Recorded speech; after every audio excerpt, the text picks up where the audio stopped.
Assalamualaikum warahmatullahi wabarakatuh. Halo semuanya, kembali lagi bersama saya Rizka Aulia Pertiwi. Di sini saya akan menanggapi tugas dari dosen akuntansi saya, yaitu Bapak Fauzan MS SE MAKT, yaitu pemrosesan buku besar atau praktikum buku besar. Sebelum saya menjelaskan tanggapan saya, di sini saya akan menjelaskan sedikit tentang buku besar.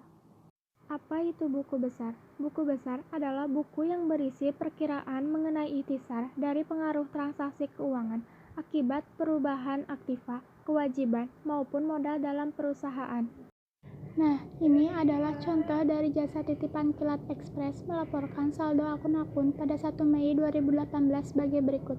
Tanggal 3 diselesaikan pendapatan atas jasa pengiriman paket sebesar 3 juta. Tanggal 4 dikirimkan paket senilai 1 juta yang pembayarannya telah diterima bulan lalu.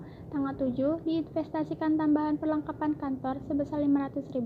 Tanggal 9 diterima pelunasan piutang usaha sebesar 500.000. Tanggal 10 ditarik oleh pemilik kas senilai 200.000 untuk kepentingan pribadi pemilik. Tanggal 12 dibayar biaya perawatan mobil sebesar 350.000 tunai. Tanggal 15 diberi kendaraan baru senilai 11 juta secara kredit. Tanggal 20 dibayar gaji pegawai sebesar 900.000. Tanggal 22 dibayar biaya iklan sebesar 400.000. Tanggal 28 diselesaikan pendapatan atas jasa pengiriman paket 2.400.000, namun baru diterima pembayarannya 400.000, sisanya bulan depan. Tanggal 29 diselesaikan pendapatan atas paket yang dikirim ke PT Anugrah sebesar 8 juta. Tanggal 30 dibayar gaji pegawai sebesar 500.000.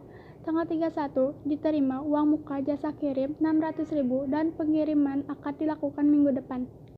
Nah, selanjutnya kita akan mempraktekannya ke dalam jurnal umum. Di sini ada 5 kolom. Yang pertama debt, yang kedua account, yang ketiga tab, yang keempat debit, dan yang terakhir kredit.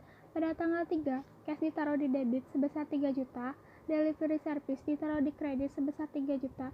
Pada tanggal 4, unit revenue ditaruh di debit sebesar 1 juta, delivery service ditaruh di kredit sebesar 1 juta. Pada tanggal 7, office supplies ditaruh di debit sebesar 500.000, kapital ditaruh di kredit sebesar 500.000. Pada tanggal 9, cash ditaruh di debit sebesar 500.000, account receivable ditaruh di kredit sebesar 500.000. Pada tanggal 10, drawing ditaruh di debit sebesar 200.000, cash ditaruh di kredit sebesar 200.000. Pada tanggal 12, maintenance of vessel expense ditaruh di debit sebesar 350.000, cash ditaruh di kredit sebesar 350.000. Pada tanggal 15, pay ditaruh di debit sebesar 11 juta, account payable ditaruh di kredit sebesar 11 juta. Pada tanggal 20, salaries expense ditaruh di debit sebesar 900.000, cash ditaruh di kredit sebesar 900.000. Pada tanggal 22, advertising expense ditaruh di debit sebesar 400.000, cash ditaruh di kredit sebesar 400.000. Pada tanggal 28, cash ditaruh di debit sebesar 400.000, account receivable ditaruh di debit sebesar 200 juta, delivery service ditaruh di kredit sebesar 2.400.000. Pada tanggal 29, cash ditaruh di debit sebesar 8 juta, delivery service ditaruh di kredit sebesar 8 juta. Pada tanggal 30, salaries expense ditaruh di debit sebesar 500.000, cash ditaruh di kredit sebesar 500.000. Pada tanggal 31, cash ditaruh di debit sebesar 600.000, unit revenue ditaruh di kredit sebesar 600.000.